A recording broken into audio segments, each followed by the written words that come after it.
السلام علیکم و رحمت الله و برکاته. و یک چند سوال ها پاسخ میگوییم. میگویند من میتوانم با خواهر همسرم خانه‌دار شوم؟ بسم الله الرحمن الرحیم.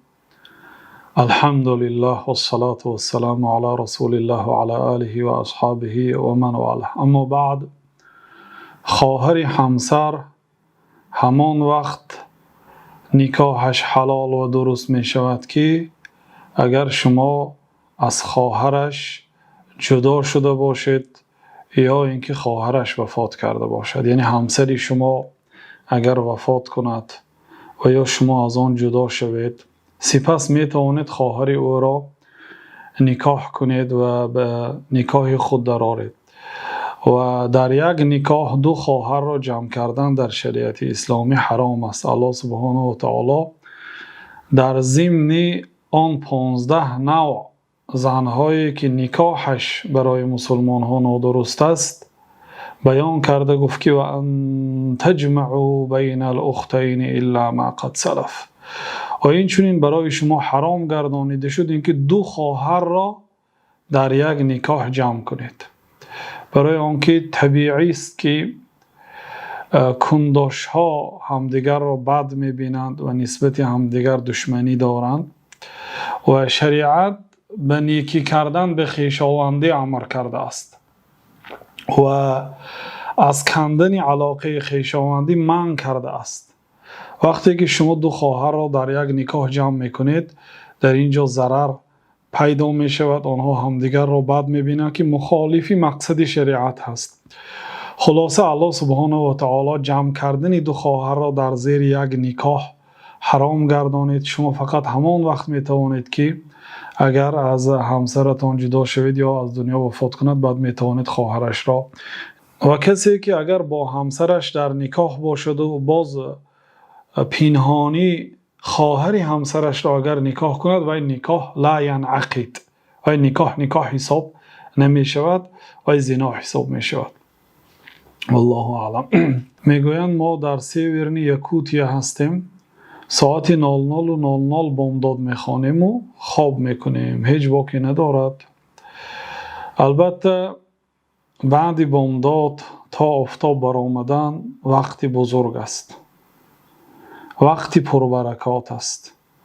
لیکن اگر در چخیلی که قید کردن در بعضی منطقه ها خفتن و بامداد بینش 1 ساعت، حتی بعضی منطقه ها 30 دقیقه، حتی بعضی جاها شام خفتن بامداد رو در یک وقت میخوانن. در این صورت که مقصد از کار آمدید، باید خواب کنید و پگاه به کار میروید، شما اجازت است که بعد خوانده شدن نماز بامداد خواب کنید، ولی خوب است که اذکار صباح و اذکار بعدی نماز را بخوانید. و این اساساً یعنی بیدار بودن بین نماز بامداد و بین برآمدن آفتاب در حالتهای معتدل است. و بعد بامداد خواب کردن حرام نیست. همین سوال بسیار آمدگی است در زیر یکی از برآمدها. بعد نماز بامداد خواب کردن حرام نیست، ولی مکروه است، خوب نیست. لیکن اگر حاجت داشته باشد انسان، ضرورت داشته باشد به خواب رفتن، دیگر هیچ باکی ندارد. والله اعلم. گوشت اسب حلال است یا حرام است؟ گوشت اسب بنابر قول جماهیر علما حلال است، چخیلی که حضرت جابر ابن عبدالله رضی الله عنهما از جناب رسول الله صلی الله علیه و سلم روایت کردند که پیامبر علیه الصلاة و السلام روز خیبر از خوردن گوشت‌های خر خانگی منع کردند و اذن فی لحوم الخیل، و در خوردن گوشت‌های اسب اجازت دادند. این حدیث در صحیح بخاری و مسلم است. و در صحیح بخاری اینچنین حدیث اسماء بنت ابی بکر رضی الله عنهما هست، گفتند که نحرنا على عهد رسول الله صلی الله علیه و سلم فرسا فاکلناه و نحن فی المدینه. ما در زمان جناب رسول الله صلی الله علیه و سلم اسب را نحر کردیم، یعنی اسب را کشتیم و حال آنکه ما در مدینه بودیم و آن را تناول کردیم. نه پیغمبر صلی الله علیه وسلم ما را نهی کردند و نه قرآن نازل شده از این عمل ما را منع نکرد. یعنی این صراحتا دلیل به حلال بودن گوشت اسب میکند. والله تعالی اعلم. میگویند نماز سنت آیا سجده سهو دارد؟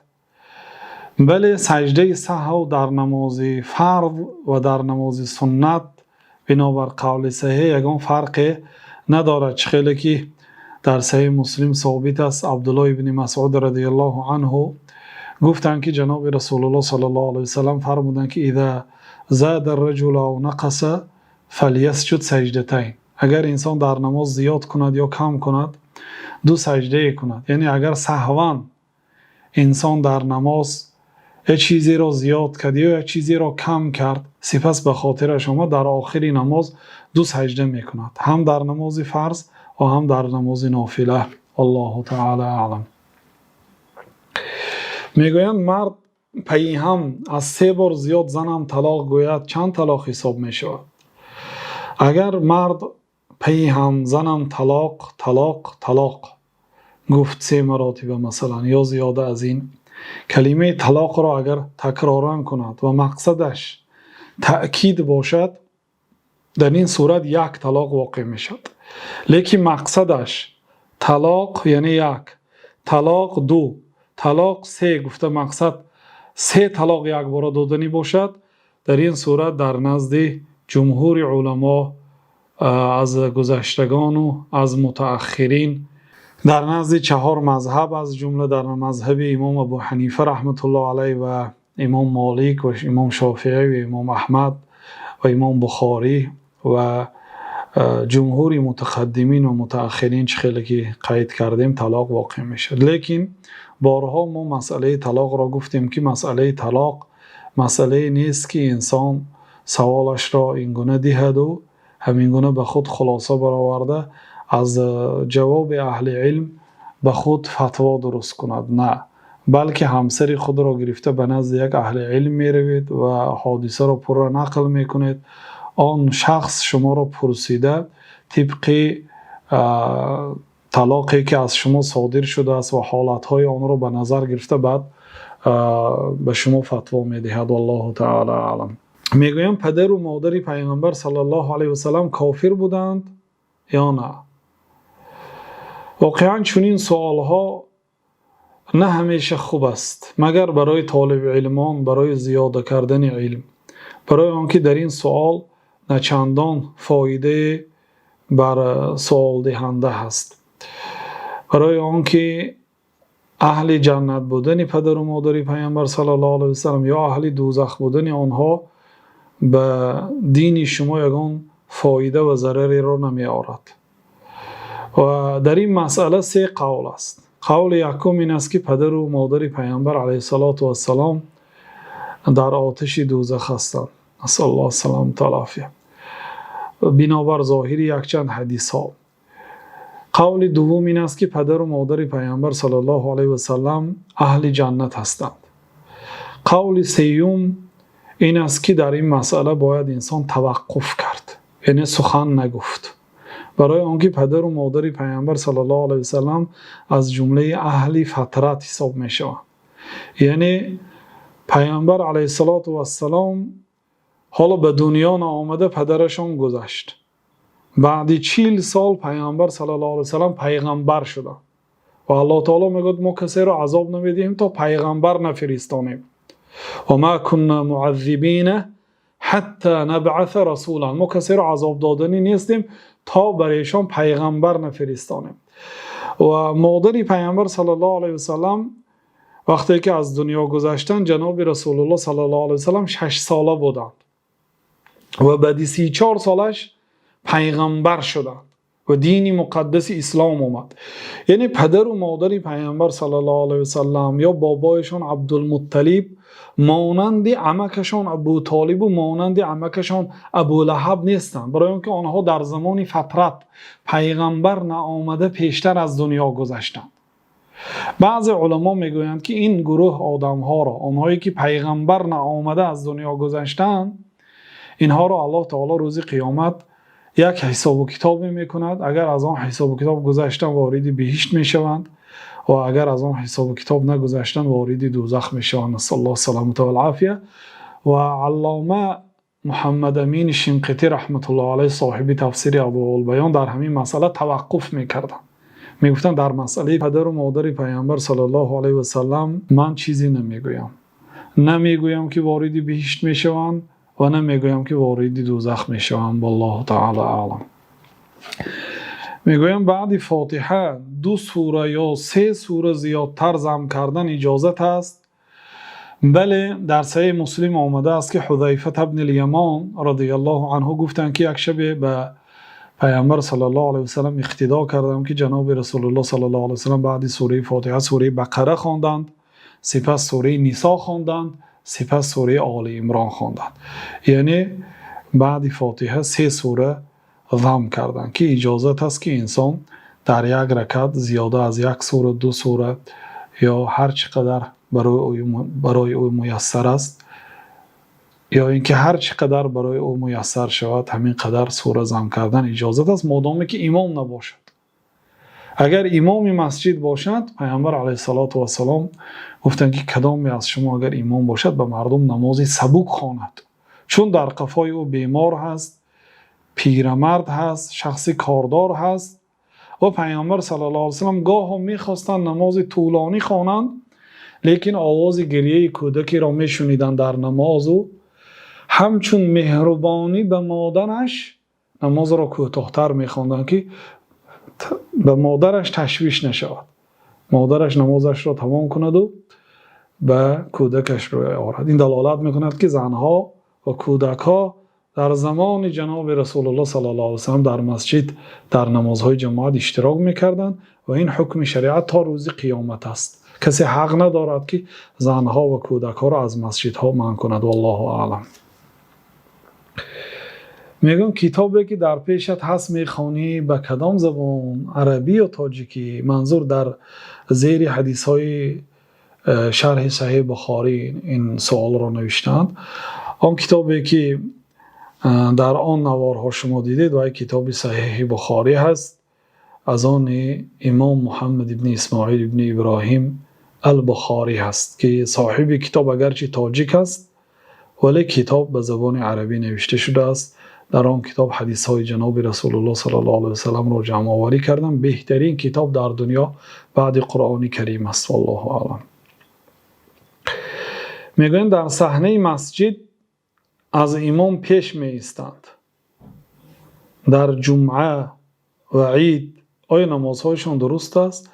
کدام انسانی که از امام پیش می ایستد نمازش باطل است. و دلیلش در صحیح بخاری و مسلم از حدیث عبدالله ابن عباس و از حدیث عایشه رضی الله عنها آمده است. کدام انسانی که خلاصه کلام از امام پیش می ایستد نمازش باطل است.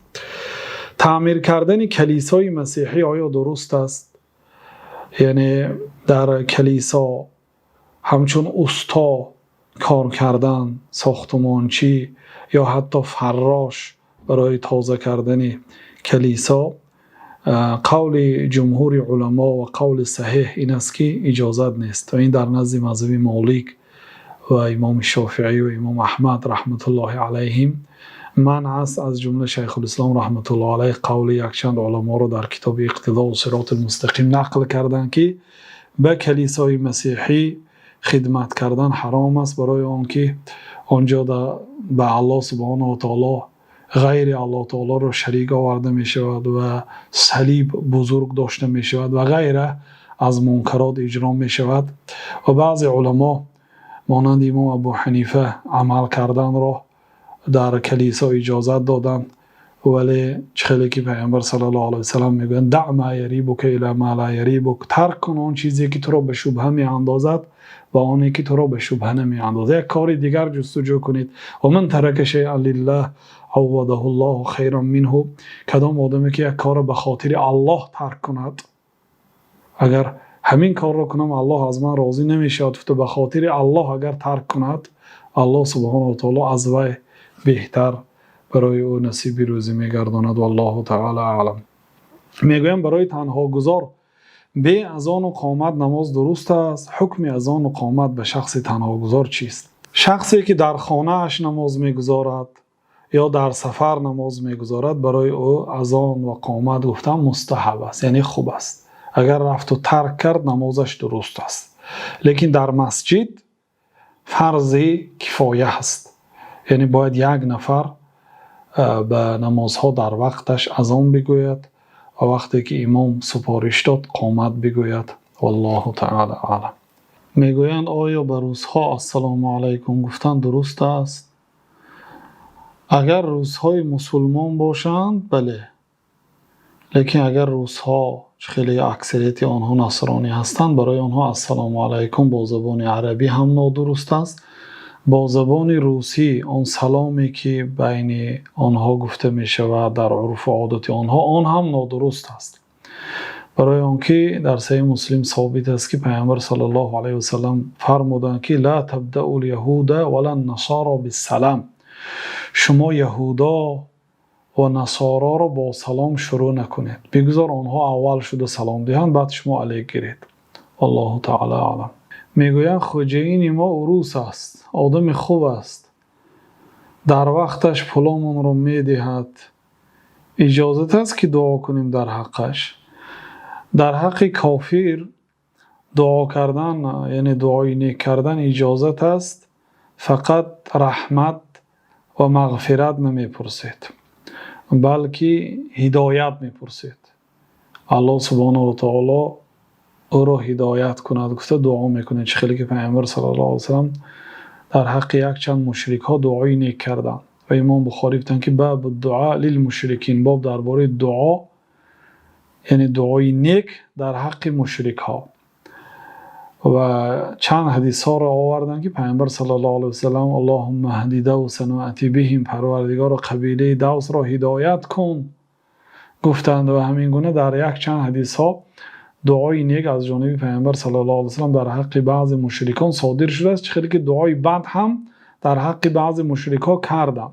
یعنی مادامی که راهبر شما راهبر عادل است، فقط که او کافر است، بله میتوانید شما مثلا در حقش علل خصوص غایبانه دعا کنید که الله هدایت کند و در روبرویش هم میتوانید برایش صحت و سلامتی پرسید، یا اینکه گویید که مثلا الله تعالی تو را خوشبخت گرداند گویید و خوشبختی به ایمان نمی شود. مقصود الله تعالی تو را هدایت کند. والله اعلم. میگویند اگر چهار طرفت قبله گوید طلاق واقع می شود یا نه؟ اگر همسر را شوهرش چهار طرفت قبله گوید و مقصدش طلاق باشد، بله طلاق می افتد. ولی که مقصدش رو از خانه من چهار طرفت قبله، یعنی به کجا میخواهی رو، خواه خانه پدرت روی، خواه خانه مثلا خواهرت روی، خواه خانه برادرت روی، به کجا خواهی رو، از نظر من دور شو. مقصد چند روزه، مقصدش طلاق دادن نباشد، طلاق نمی افتد. در همین قدر کفایتی میکنیم. والله اعلم. صلی الله و سلم علی نبینا محمد و علی آله و صحبه اجمعین.